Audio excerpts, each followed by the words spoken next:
There was a time when, long before the world saw him as Hollywood's safest success story, he went through difficult moments, tested himself in ways few ever noticed, and faced personal crossroads that never made headlines. There were brushes with crisis, moments of self-doubt, and attempts to break old habits that didn't always succeed. But one thing stayed constant. He never fully gave up. To the public, the image was spotless. Ron Howard, calm, composed, Hollywood's golden boy, always smiling, always steady, an unshakable symbol of success. But behind that polished exterior lived deep thoughts, stored memories, and anxieties he rarely spoke about. They stayed hidden, tucked away behind discipline and control. Looking back now, it's clear that perfection never told the whole story. What unfolded was a deeply human journey, marked by fear, pressure, resilience, and strength that had to be built quietly over time. And when the sudden death of Rob Reiner sent shockwaves through the industry, something inside Ron shifted. Hollywood seemed to pause, but Ron's response stood out. He didn't speak in rehearsed sound bites or industry cliches. Instead, he addressed emotions that had long gone unspoken, uncomfortable truths about rivalry, relationships, and the cost of growing up under constant scrutiny. People began to see a different Ron Howard, more reflective, more grounded, heavier with experience. That shift became even more significant when legal authorities announced plans to file a lawsuit against Nick Reiner, accused in the deaths of his parents, Rob Reiner and Michelle Reiner. The case didn't just shake Hollywood legally, it forced a deep reckoning. Careers that once felt untouchable suddenly looked fragile. Lives that appeared stable collapsed overnight. For Ron, it triggered personal reflection. He realized how volatile the industry truly was, how quickly everything could change no matter how long you'd survived. And Ron had been surviving since childhood. Normalcy was never part of his upbringing. His parents, Rance Howard and Jean Spiegel Howard, nurtured creativity but enforced strict discipline. School lessons blended into rehearsals. Playgrounds became film sets. Cameras replaced bicycles. Childhood, as most people knew it, barely existed. Ron made his screen debut at just 18 months old. By 6, he was America's sweetheart on The Andy Griffith Show, adored nationwide. But behind the scenes was a quiet child memorizing lines, managing pressure, and learning very early that mistakes lived forever on film. Every move was watched, every slip recorded.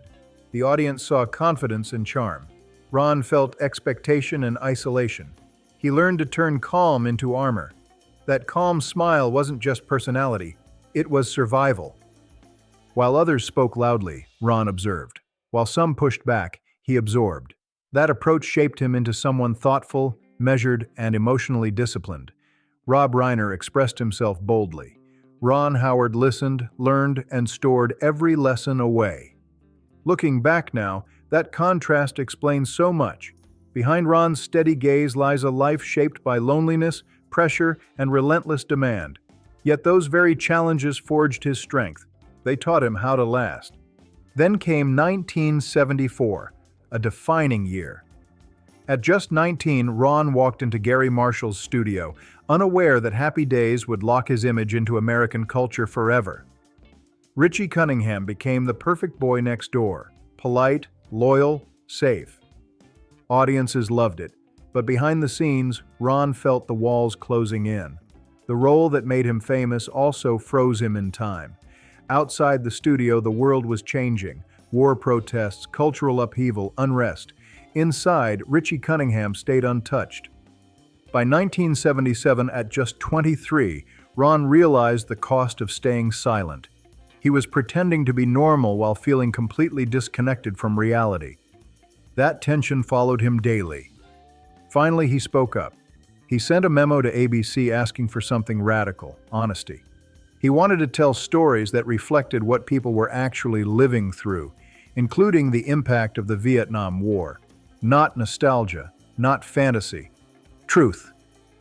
That moment marked the beginning of Ron Howard stepping out from behind the calm smile and into his own voice.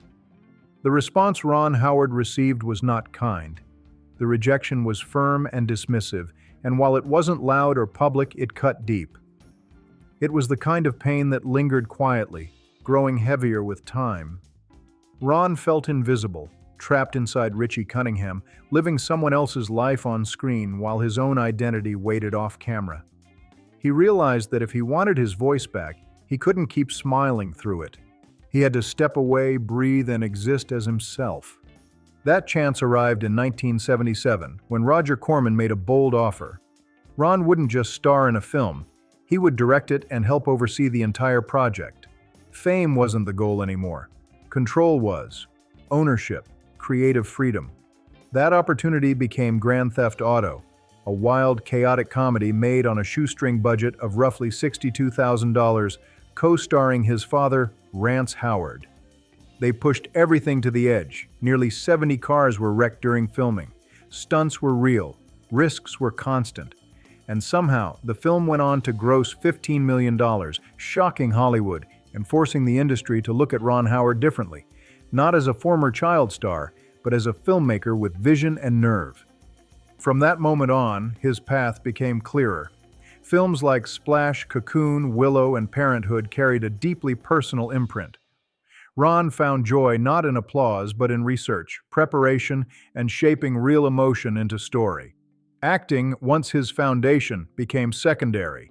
Directing gave him leadership, purpose, and control.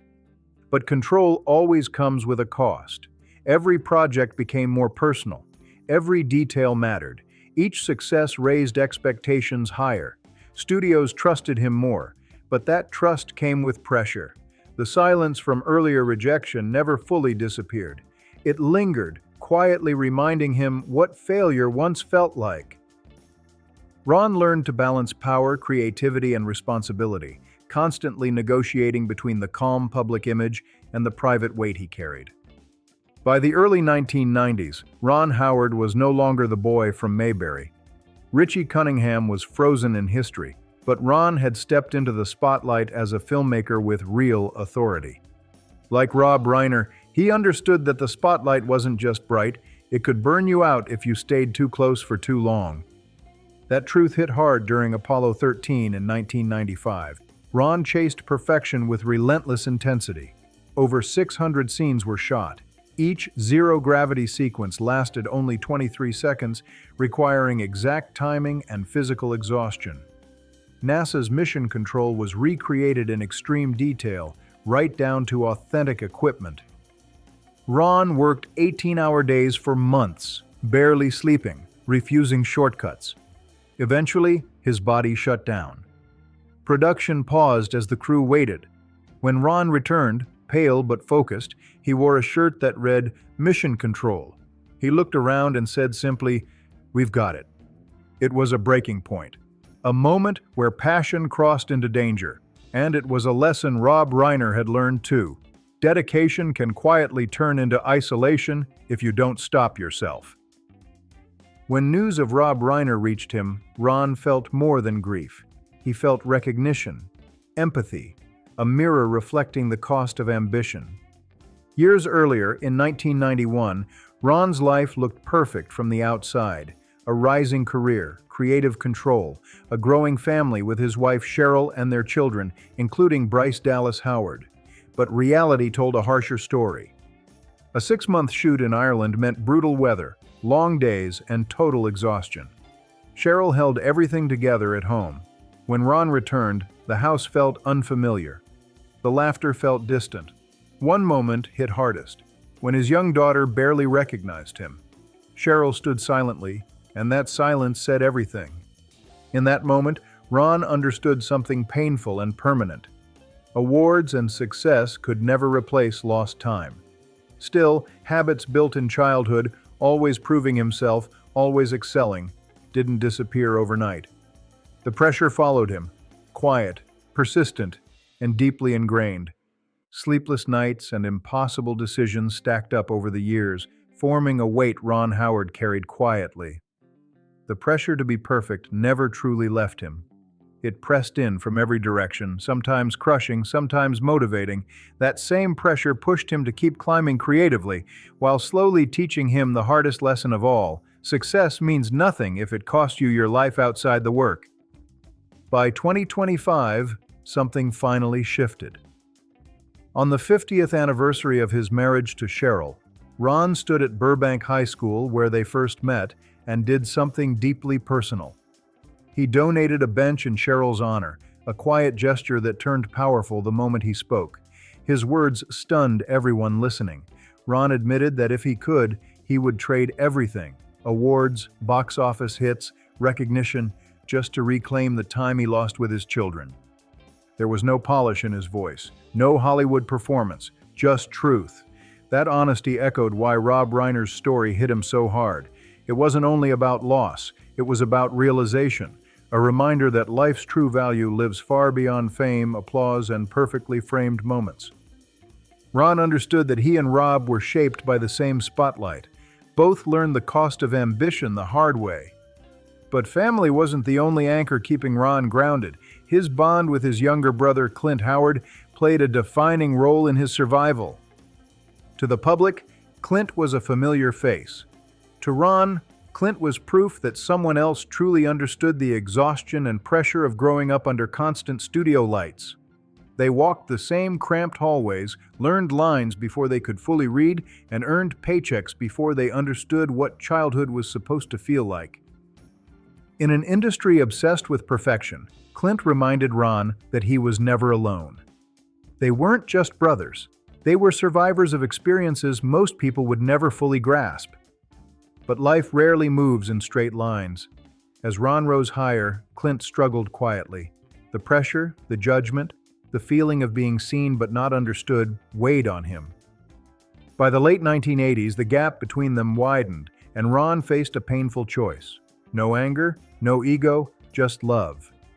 It came down to one truth: help his brother find his footing again or lose him forever. Clint chose recovery. He chose life. That decision saved him, and years later, the brothers spoke openly about it, proving that honesty and loyalty can still pull someone back from the edge. Yet even decades later, Ron carried fear. Not fear of failure, not fear of criticism, but fear of losing the one person who had walked beside him through every chapter of his life. Clint's health struggles reminded Ron that some things can't be controlled, no matter how powerful or experienced you are. That fear slowed him down. It made him listen more. It reshaped how he reacted to everything, including the devastating story of Rob Reiner. Ron came to accept something painful but real. Life doesn't follow a script, no matter how carefully you plan.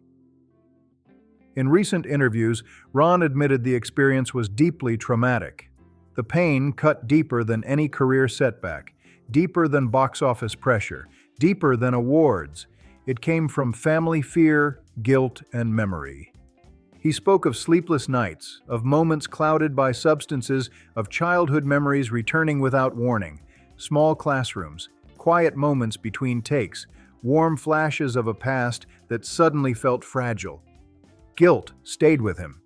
Guilt that his career soared while Clint struggled. Guilt that he didn't always see the signs sooner. Ron said that feeling never fully disappeared. It shaped every choice he made afterward. In the end, Ron Howard learned what no award could ever teach him. Love, time, and family are the only things that truly last, and once they're gone, no spotlight can bring them back. After everything, Ron Howard began to make quiet but decisive changes. He started turning down long-term projects that required months of filming in distant locations. Even his production company scaled back, operating with fewer moving parts. He no longer felt the need to control every detail. Life shifted toward presence, family, and time, the only things that truly endure. That shift is why Ron often thinks about Rob Reiner. Rob was never someone who chased the spotlight. He honored others, elevated collaborators, and spoke loudly only when it mattered. That left a deep mark on Ron. Both men were shaped by love, loss, and the heavy cost of caring deeply. Today, Ron's world moves slower. Family dinners, quiet mornings, conversations that once felt rushed are now protected. Ron has been clear about one thing: he doesn't want to lose the people he loves again. In one of the most honest moments of his life, he admitted that the silence between projects had weighed on him for decades. He spent years telling other people's stories, sometimes losing track of his own. At 71, with a towering legacy behind him, he finally said it out loud. None of it mattered if the people closest to him drifted away. Fans weren't shocked that Ron struggled. What surprised many was how long he carried it alone. As he slowed down, life hit him again. The news of Rob and Michelle Reiner cut deep. It stirred memories of loss he thought he had already processed. His father, a man defined by devotion and quiet wisdom, had taught him a truth that now felt undeniable. Control is an illusion. That realization hurt, but it also clarified everything. Slow down, be present, stay connected. Ron understood that no matter how accomplished you are, life will always move beyond your grasp. No award, no perfect film, no carefully planned career can shield you from that reality. This wasn't a moment for anger or resentment. It was a moment for reflection, for gratitude, for protecting real relationships before it's too late. Ron's relationships, with Rob Reiner and with his brother Clint, were layered and complex. Respect and admiration mixed with competition and care. Two giants walking parallel paths, rarely colliding, yet constantly reflecting one another. Rob challenged Ron's restraint. Clint reminded him of his roots. Together, they shaped who he became. Looking back, Ron realized every chapter of his life had been a lesson in self-control, love, and understanding what truly matters. Fame fades, awards gather dust. What lasts are the people who see you clearly. When asked about Rob Reiner, Ron's gaze dropped and his voice softened. "We didn't always agree," he said, "but he made me a better person." He paused, then admitted he may never have told Rob that directly. The regret sat heavy, but the respect was unmistakable. Their bond went beyond friendship or professional rivalry. It was built on shared pressure, shared history, and a shared pursuit of truth. Different styles, same weight. One calm and observant, the other bold and unafraid, both searching for meaning in an industry that rarely slows down. Ron believes that if there had been one more conversation, some of the gaps created by time might have healed. But life doesn't always offer clean endings. Behind the glamour and praise was a shared understanding. Legacy isn't about perfection. It's about connection, about the people who challenge you, understand you, and sometimes see you better than you see yourself. That truth now guides Ron Howard's life, quietly, permanently.